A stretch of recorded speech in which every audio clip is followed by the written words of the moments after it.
안녕하세요. 주식하는 석구입니다.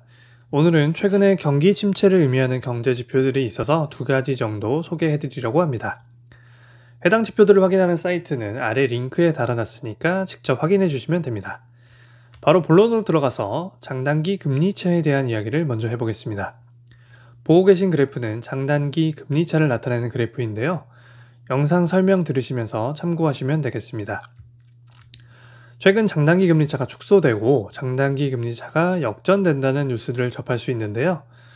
여기서 장단기 금리차라는 것은 미국 10년물 국채금리와 미국 2년물 국채금리의 차이를 말합니다. 쉽게 말해서 장기 금리와 단기 금리의 차이를 말하는 것입니다. 그리고 상식적으로 생각하면 당연히 장기 금리가 단기 금리보다 더 높아야 되기 때문에 양의 값을 나타내는 것이 당연합니다. 예금을 하더라도 10년 만기 이자가 2년 만기 이자보다 더 높죠.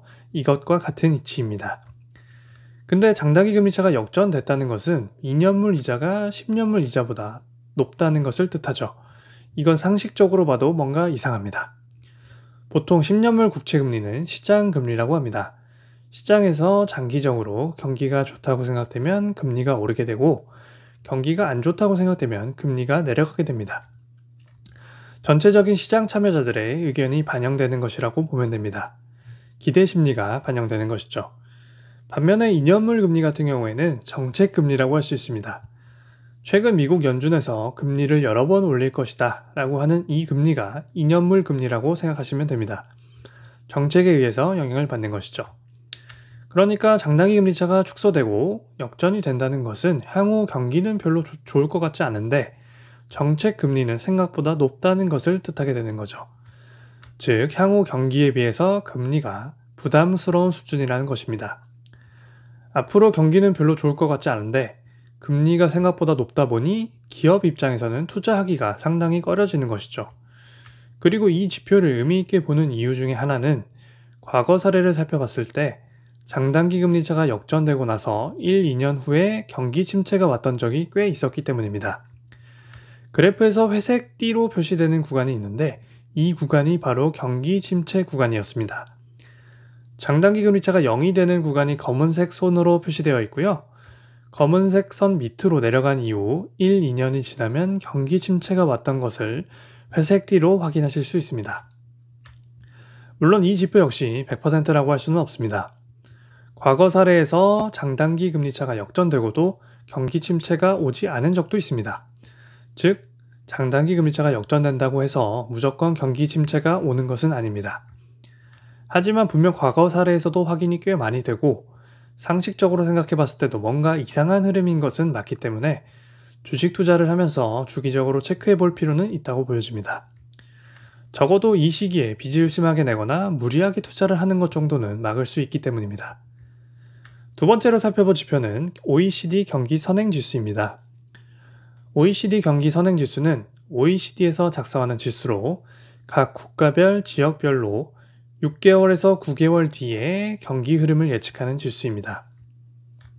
주요 경제 지표인 소매 판매, 산업 생산, 소비자 물가, 고용률, 실업률, 금리 등 광범위한 경제 영역을 포함한 지표이기 때문에 전체적인 경기를 판단할 수 있는 자료입니다. 기준선은 100으로 보시면 되고요. 100보다 좋으면 경기가 좋은 것으로 보고 100보다 낮으면 경기가 안 좋은 것으로 봅니다. 그리고 그래프의 기울기도 중요하겠죠. 기울기가 올라가고 있는 상황인지 내려가고 있는 상황인지도 확인해 볼 필요가 있습니다. 가장 최근의 상황을 보시면 OECD와 우리나라의 경우는 100보다는 높지만 하락하고 있는 국면이고요.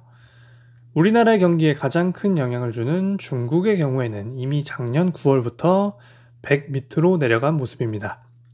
그리고 최근에도 계속 하락 국면에 있습니다. 결국 중국의 경기가 살아나지 못한다면 우리나라의 수출이 타격을 받을 수 있기 때문에 적어도 중국과 주요 국가들의 지표는 잘 살펴볼 필요가 있을 것 같습니다. 참고로 저는 OECD와 우리나라, 중국만 그래프에 포함시켰지만 해당 사이트에 들어가시면 다른 국가들도 추가 혹은 제거가 가능합니다. 이 지표는 한 달에 한 번 발표가 되기 때문에 한두 달에 한 번 정도씩은 확인해 주시면 좋을 것 같습니다. 이 지표 역시 100% 맞다고 볼 수는 없지만 참고하기에는 충분히 좋은 자료라고 생각합니다.